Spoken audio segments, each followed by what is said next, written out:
All right, so if I were going to give this video a name, I think I'd call this Things I Wish My Statistics Professor Taught Me. Um, so you don't need to use StatCrunch for this particular problem. And if you look at the view an example section, you'll see that it shows you how to find the sample proportion. The sample proportion is just, you know, the number of things favorable to what we're asking divided by the total number of things, right? And then, or just x divided by n. And then they give you the formula for the standard error, or I'm sorry, the margin of error. And the margin of error is equal to this critical z value that we just learned how to do in the last video, and then times this thing right here with the square root symbol and a p hat q hat divided by n. But that thing right there, that's known as the standard error, right? So the margin of error and the standard error is just basically the standard deviation adjusted for sample size, right? So the margin of error is just the critical value times the standard error. All right, I'm going to say that one more time. The margin of error is just the critical value times the standard error. Now, allow me to show you how to do this using StatCrunch. And this is, this is pretty good stuff right here. So I've already opened up StatCrunch for this particular problem because I wanted to make sure that the numbers worked out, right? But I'll go ahead and take a look here. So we have a value of n is equal to 947 and a value of x is equal to 572. So a research institute poll asked respondents if they felt vulnerable to identity theft. In that poll, 572 out of 947 responded yes.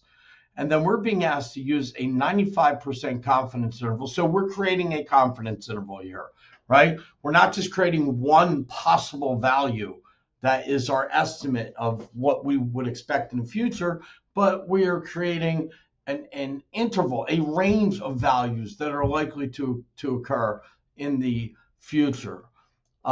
So we're going to go to here. I'm going to show you. I wrote some things down too. So this is the problem right here. So I wrote n is equal to 947, x is equal to 572, confidence level is equal to 95%. In other words, an alpha level of 0.05. And then all these other things that I wrote down here, I was able to get from StatCrunch. So I'm going to go ahead, I'm going to enter those numbers. So I'm going to go to stat, and now I'm going to go to proportion stats. We're not going to calculators anymore. And then one sample, and then we have a summary here. So the number of successes will be that 572 that responded yes. The number of observations will be the total number of 947. And here we want a confidence interval, and then we want a standard method and a level of 0.95. And then we're going to hit compute. All right, so this is in fact your confidence interval, right? So here, this is the count that were favorable or the count that said yes. This is the total. This sample proportion here is just 572 divided by 947. The standard error, that's that square root of p hat times q hat divided by n. This right here, this L limit, that is the lower limit of your confidence interval, and this is the upper limit of your confidence interval. So let's look at the problem again. I wrote all this down. So in the first part of the problem, they say find the best point estimate of the population proportion P. And when you go back to your StatCrunch, the sample proportion is the point estimate. So that's 0.604. Then it asks to identify the value of the margin of error. So there's a couple ways we can do this, right? The margin of error is from the lower limit to the middle, or the point estimate, and it's from the middle to the upper limit. So what I did here was I went ahead and this is my point estimate. This is my confidence interval, right? From 0.573 to 0.635. So what I did was I subtracted the upper limit. I subtracted the point estimate from the upper limit, and that gives me the margin of error. But interestingly, there's another way to get the margin of error. So for a 95% confidence level, our z of alpha divided by 2 is equal to 1.96. Now, if we go back to StatCrunch, we have a standard error of 0.0159, let's say.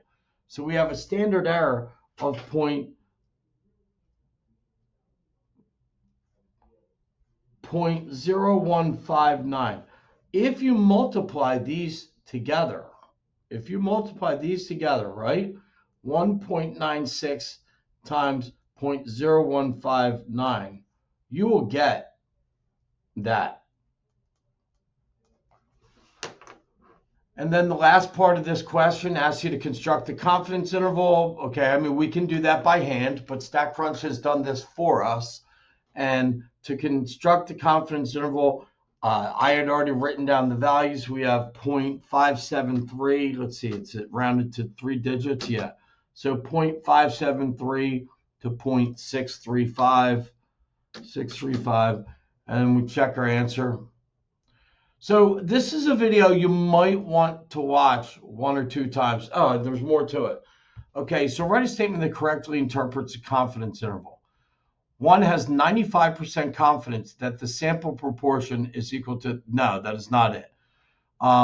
There's not a 95% chance, right?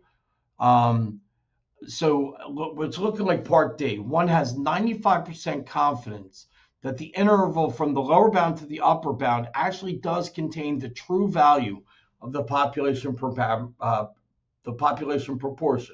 And that is the objective. We're trying to estimate the value of the population proportion. So that will conclude this video.